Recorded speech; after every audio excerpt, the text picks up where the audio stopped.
여러분 안녕하세요. 나와 세상을 바꿔놓기에 충분한 시간, 생각의 탄생 20분의 최대환입니다. 반갑습니다.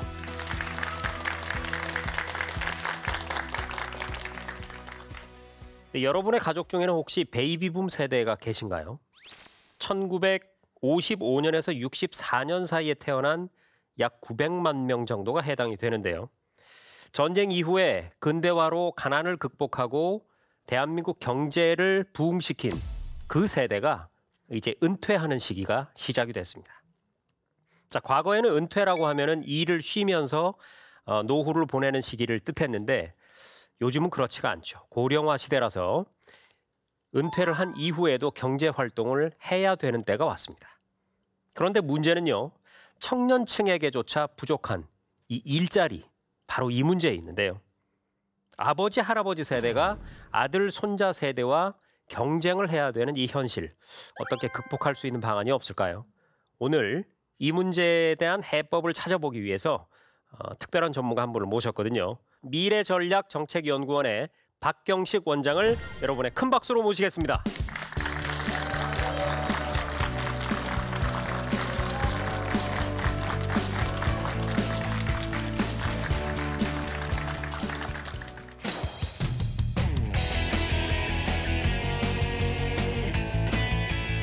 원장님의 그 경력을 보면은요, 유독 그 앞에 미래라는 단어가 많이 들어가더라고요. 예. 어떤 이유가 있을까요? 저도 29년간 공직에서 생활을 하고 네. 이제 사회 명퇴했습니다. 그리고 사회 나와서 앞으로 그럼 내가 지속 가능한 일을 할 수 있는 게 뭔가를 열심히 찾았습니다. 우리 사회를 발전시킬 수 있는 중요한 분야인 미래학의 전공자들이 없어가지고 그러면 내가 미래학자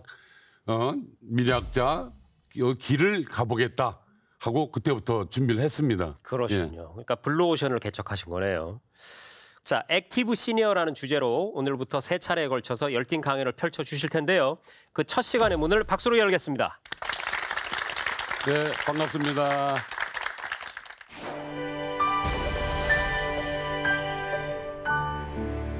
오늘 제가 여러분한테 드리고자 하는 말씀은 요즘 사회에서 가장 중요한 40대 이상의 중년들, 그중에서 특히 활발하게 활동하는 액티브 시니어라는 주제를 가지고 상방에 져서 여러분하고 같이 이야기해 보겠습니다.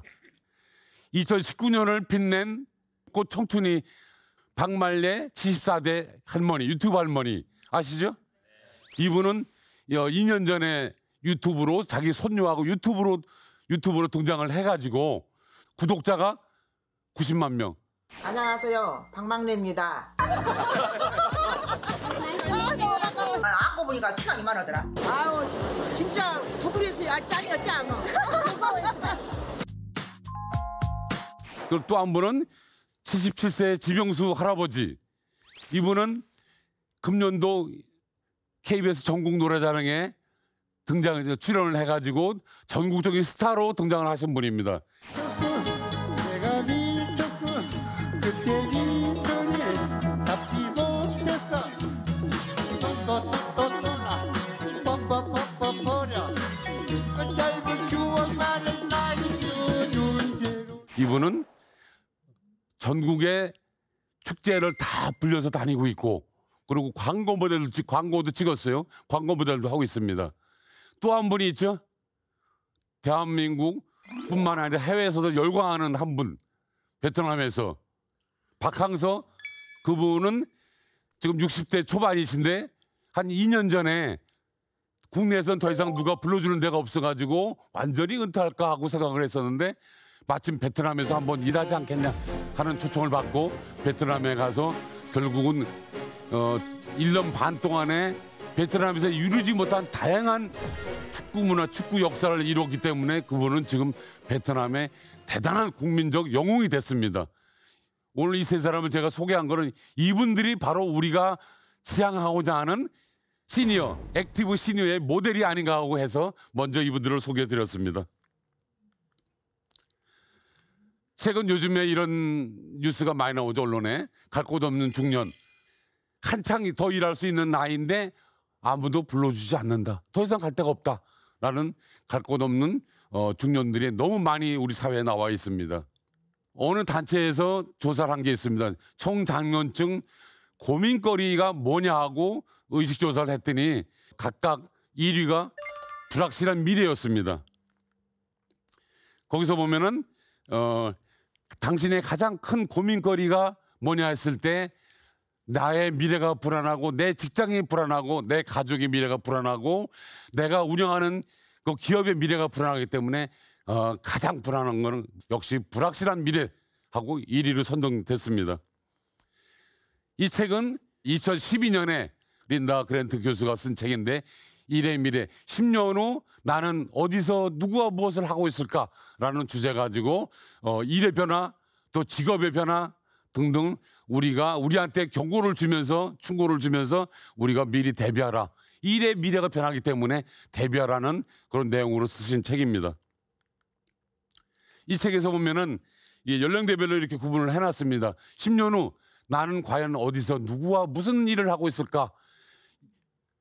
지금 현재 60세인 사람은 수명이 85세라고 보고 기대 수명 85세라고 보고 마지막에 인생 말년에 10년을 쉰다고 해도 앞으로 15년을 더 일할 수 있다. 충분히 15년을 더 일할 수 있다. 지금 50세인 분은 수명이 늘어나기 때문에 90년으로 그럼 30년을 더 일할 수 있고 지금 40세인 사람은 45년을 더 일할 수 있는 기간이 많이 남아 있습니다. 이 책에서 강조하는 거는 그렇기 때문에 자기가 무수히 많은 남은 기간 동안에 자기가 할 수 있는 일을 찾아라라는 것을 우리한테 충고하고 있는 것입니다. 요즘에 다양하게 많은 종류의 창업자들이 많죠. 커피 전문점, 또 특히 많은 게 뭐예요? 치킨집, 또 음식점, 대부분이 쩍하면 음식점입니다. 다양한 창업이 계속 창업자들이 늘어나고 있는데 불행히도 이렇게 창업을 하는데 3년 미만, 3년 이내에 그중에 절반은 망해서 두 손 듭니다. 그리고 5년이 지나면 30%밖에 안 남아요. 그러니까 70%는 망해서 두 손 들고 빠져나갑니다. 이런 무서운 창업 전쟁이 지금도 벌어지고 있고 매 해마다 100만 명이 창업을 하는데 80만 명은 또 80폐업을 하고 있습니다. 세계적인 컨설팅 기관 맥킨지의 싱크탱크인 맥킨지 글로벌 연구소가 보고서를 발표한 게 있죠. 앞으로 13년간 자동화로 인해서 최대 8억 개의 일자리가 사라진다. 지금 현재 일자리는 전 세계 40억 개입니다. 총 일자리 40억 개인데 그중에 8억 개니까 약 대략 5분의 1이 사라진다는 수치죠. 그 8억 명 가운데 특히나 미국과 독일에서 가장 많은 3분의 1이 사라질 것이다 라고 경고한 겁니다. 그 원인이 뭘까요? 원인은 세상을 뒤바꾸는 기술, 이걸 파괴적인 기술이라고 하는데 그 파괴적인 기술이 등장하면 당연히 뭐가 변할까요? 산업이 변합니다. 기존 산업은 소멸돼 가고 새로운 산업이 탄생하기 때문에 그 새로운 산업에 맞게 또 역시 새로운 직업이 지속적으로 탄생을 하는 거죠. 그러니까 우리는 걱정할 게 없어요. 단지 주목할 거는 지금의 일자리가 사라진다는 거는 지금까지 내려온 일자리는 사라지지만 앞으로 새로운 산업이 탄생하면서 거기에서 무수히 많은 일자리는 또 탄생한다는 것을 우리는 꼭 필히 명심해야 되겠습니다. 우리 사회에서 가장 중요한 거는 고령화죠. 지금 현재 우리는 14%를 넘어서 고령사회에 진입을 했어요. 2018년에. 그리고 2026년에 보면은 전 국민의 20% 이상이 고령자라 그러면 만 65세 이상을 고령자라고 칭합니다. 유엔에서 정한 고령자 기준이 20% 이상으로 돼서 초고령사회에 진입하게 되고 그리고 2030년을 보면은 25% 4명 중에 1명은 고령자예요. 노인 만 65세 이상. 그리고 2040년 보시면은 전 국민의 33% 3명 중에 1명이 고령자에 된다는 겁니다. 그러니까 당연히 국가뿐만이 아니라 개인 스스로도 이 고령화에 대비를 해야 되는 겁니다. 이건 국내적인 현상뿐만이 아니라 일본은 마찬가지. 일본은 특히나 고령화가 세계에서 가장 심한데 거기는 현재 70세 이상이 전 국민의 20%가 넘었어요. 일본은. 그리고 중국은 65세 이상이 고령화가 지금 진행되기 시작했는데 65세 이상 인구가 2025년까지 매년 640만 명씩 배출됩니다. 해마다. 그리고 세계는 지금 현재 60세 이상이 9억 명이에요. 그리고 향후 30년 동안에 9억 명이 20억 명으로 늘어납니다. 그래서 앨런 그리스펀은 유명한 말을 남겨놨죠. 세계가 은퇴하는 중이다. 세계는 고령자들이 급속도로 증가하기 때문에 세계는 은퇴하고 있는 중이다라는 말을 남기면서 우리 전 인류 사회에 경고했습니다. 일본 공영방송 NHK에서 실태 조사한 게 있죠. 일본 국민의 노후 관계를 조사했는데 그 결과를 쓴 책으로 낸 게 노후 파산입니다. 과연 장수가 악몽이냐 축복이냐라는 뜻으로 이제 썼는데 이 장수라는 거는 결국 준비하면 축복이지만 준비하지 않으면 재앙같이 우리 사회에 다가온다는 겁니다. 우리 인류 사회를 바꾼 위대한 발명들이 많이 있습니다.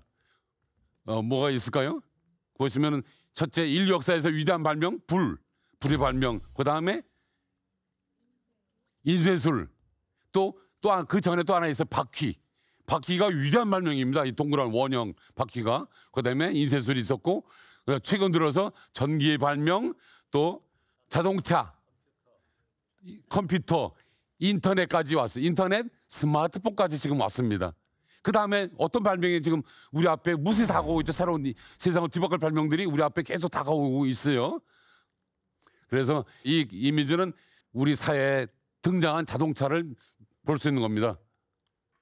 1900년 4월 달에 뉴욕 5번가에 자동차 한 대가 처음 등장했어요. 나머지는 다 마차예요. 전부 마차고 자동차 한 대가 처음 등장했는데 불과 13년 만에 이 똑같은 뉴욕 5번가 거리가 전부 자동차의 거리로 바뀌었어요. 그러면서 마지막 마차 한 대가 지금 지나가고 있는 겁니다. 13년 만에 이렇게 거리가 바뀌었어요. 위대한 발명으로 인해서 역사는 바뀌는 겁니다. 제가 미래예측 단체 여러 곳에서 활동을 하고 있는데 특히나 이제 거기서 이제 미래예측, 미래 사회 변화, 미래 경제, 미래 산업, 또 미래 기술, 특히나 요즘의 미래 직업에 대해서 연구를 집중적으로 하면서 미래 단체에서 활동을 하고 있는데 UN 미래 포럼 들어보셨나요? 해마다 정초에 1월 달에 나오는 UN 미래 보고서라는 미래 보고서가 있어요.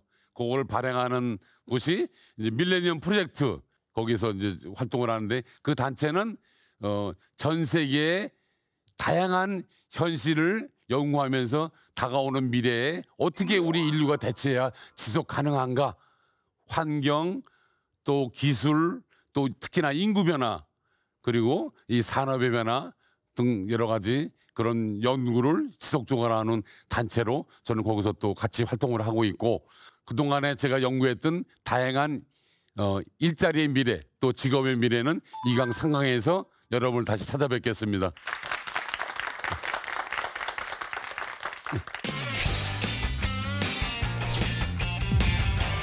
말씀 잘 들었습니다, 원장님. 예. 고령화 사회가 되면서 은퇴 이후에도 저렇게나 오랫동안 수십 년 동안 일을 할 수 있다는 사실이 참 놀라운데요. 그런데 일할 곳이 없다는 것, 큰 문제인 것 같습니다. 그런데 원장님께서도 공직 생활에 은퇴를 이미 하셨는데 오랫동안 다니던 직장을 그만두고 새로운 준비를 하실 때 좀 막막함이라든지요, 뭐 이런 혹은 또 경제적인 문제라든지 이런 게 좀 있었을 것 같은데 어떻게 극복을 하셨습니까? 저는 이제 29년을 근무하고 명퇴했습니다. 나 한 5년 남았을 때 명퇴해가지고 사회 나와서 과연 내가 무엇을 하고 나머지 인생을 보낼 것인가 하고 다양한 교육, 훈련을 많이 받았어요. 네. 그러니까 혼자 한다는 건 상당히 외롭죠. 네. 그래서 제가 여러 가지 단체나 활동할 수 있는 곳을 제가 스스로 열심히 찾아다녔습니다. 거기서 네트워크를 쌓은 거죠. 인맥을 찾은 거죠. 그리고 네트워크를 만들어가고 해서 하다 보니까 그렇게 해서 열심히 하다 보니까 차츰차츰 이름도 조금 알려지면서 강의 요청도 들어오고 또 같이 책을 써보지 않겠냐도 공조 요청도 들어오고 네. 또 컨설팅도 할 수 있겠냐 요청도 들어오고 해서 이렇게 그리고 이제 나름대로 하다 보니까 제가 이제 스스로 책을 썼습니다. 네, 그렇군요. 그러니까 은퇴하고 나면은 직장 생활할 때야 많은 사람들을 만나고 사는데 은퇴하고 나면 이렇게 혼자서만 이렇게 안으로 침잠하는 그런 경향들이 있지 않은가 싶은데 오히려 원장님처럼 더 많은 사람들을 만나고 거기서 네트워크가 생기고 비즈니스가 생기고 네 그런 팁을 주신 것 같습니다. 자 방청객 여러분도 궁금한 점 있으시면 손 들어주시죠. 네 질문해 주세요. 안녕하세요. 대전에 사는 김미라라고 합니다. 요새 100세 시대라고 하는데 은퇴하는 나이를 조금 더 늦출 수는 없나요? 그거는 상당히 정치적으로나 정책적으로 약간 난해한 문제. 왜냐하면 청년층 일자리도 지금 부족을 해가지고 정부도 상당히 많은 고심을 하고 있는데 하지만 결국은 인생 자체가 100세 시대로 가기 때문에 40 플러스 시니어를 40 플러스라고 하는데 중장년층이 사회 나와서 새로운 일자리를 얻을 수 있어야 돼. 일할 수 있어야 돼요. 청년들은 앞으로 일할 수 있는 시간, 이 너무 많이 남아 있잖아요. 그러니까 지금 당장의 일자리에 연연하기보다는 미래에 유망한 일자리를 찾아가지고 그거를 정부나 국가는 그런 일자리를 발굴하고 교육하고 훈련시켜서 젊은 청년들이 그쪽 일자리에 갈 수 있도록 지원해주고 그리고 중장년층은 기존의 수많은 많은 경험과 경륜을 가지고 있으니까 그 경험 경륜을 더 발휘할 수 있도록 기존 일자리 내지는 앞으로 당장 쓸 수 있는 일자리로 정부가 그쪽으로 유도하고 지원해 주는 게 좋지 않을까 그렇게 생각을 합니다. 그러면은 어쨌든 도입을 하긴 해야 되는데 그렇죠? 나이들이 이제 그 100세 시대로 가고 있으니까 도입을 해야 되지만 청년층 일자리 문제와 상충되지 않는 선에서 이렇게 연착륙을 시키는 것이 필요하다. 예. 이런 말씀으로. 네, 잘 알겠습니다. 다음 궁금한 점 있으시면 손 들어 주시죠. 네, 질문해 주세요.